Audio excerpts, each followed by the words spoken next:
Herkese merhabalar. Kanalıma ve mutfağıma hoş geldiniz.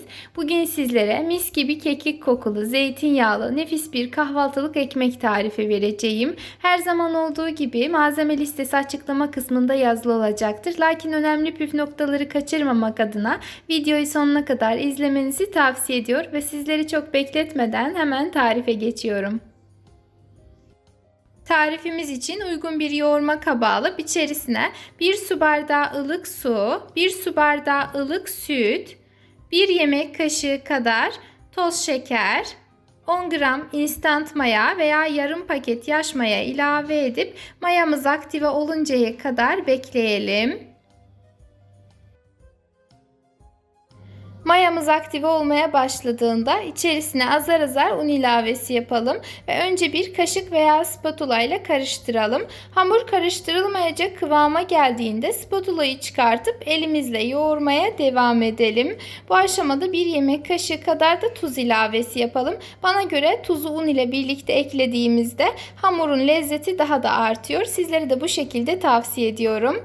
Bu arada kullanmış olduğum su bardağı ölçüsü 200 mililitredir ve de 200 mililitrelik su bardağı ile toplamda 4 su bardağı artı 1 yemek kaşığı kadar un kullandım. Gördüğünüz gibi hamur fazlaca ele yapışan yumuşacık bir kıvamda olmalı. Yeteri kadar yoğurduktan sonra üzerine 1-2 yemek kaşığı kadar sıvı yağ veya zeytinyağı ilave edip hamurun her tarafını güzelce yağlayalım.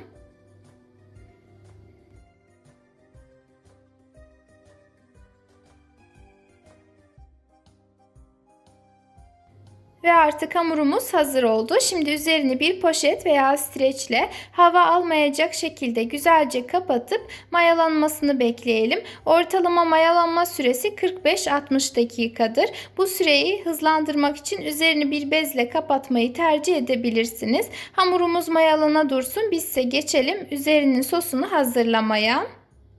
Bunun için uygun bir kase alıp içerisine 2 diş kadar ince kıyılmış veya dövülmüş sarımsak, yarım çay kaşığı kadar toz kırmızı biber, yarım çay kaşığı kadar kekik ve de yarım çay bardağı kadar, yani ortalama 50-60 milim kadar sıvı yağ veya zeytinyağı ekleyelim. Ben çok fazla zeytinyağı tüketemediğim için, hatta zeytin de tüketemediğim için normal sıvı yağ kullandım, ama zeytinyağı kullanırsanız tabii aroması ve lezzeti de çok daha farklı olacaktır. Şimdi şöyle bir güzelce karıştırıp bir kenara alıyorum.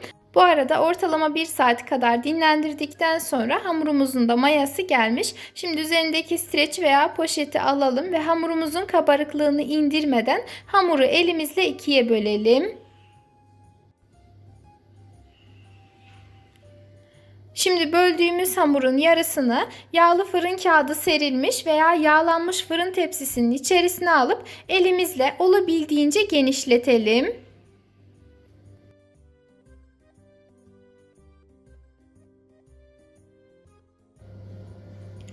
Birinci tepsimiz hazır oldu. Geriye kalan hamura da aynı işlemi uygulayalım.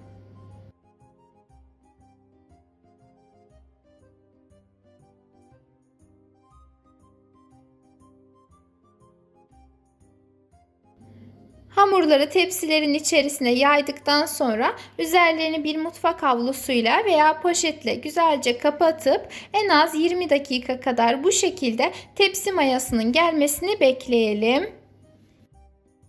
Yeteri kadar dinlendirdikten sonra hamurumuzun artık tepsi mayası gelmiş. Şimdi önceden hazırlamış olduğumuz sarımsaklı, kekikli, zeytinyağlı sosumuzu üzerine gezdirelim.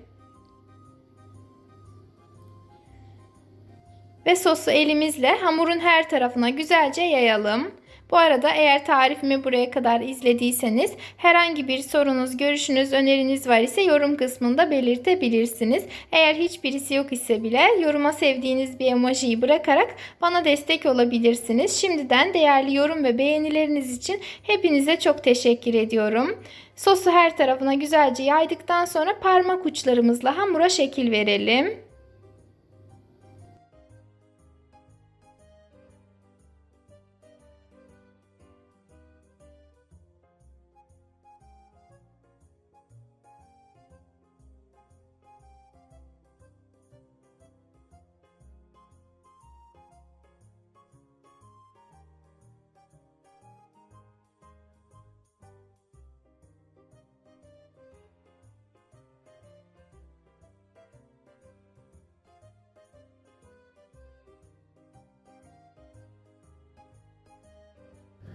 iki hamura sos sürüp elimizle şekil verdikten sonra 10 dakika kadar dinlendirelim ve fırına vermeden önce üzerine rendelenmiş kaşar peyniri ekleyelim.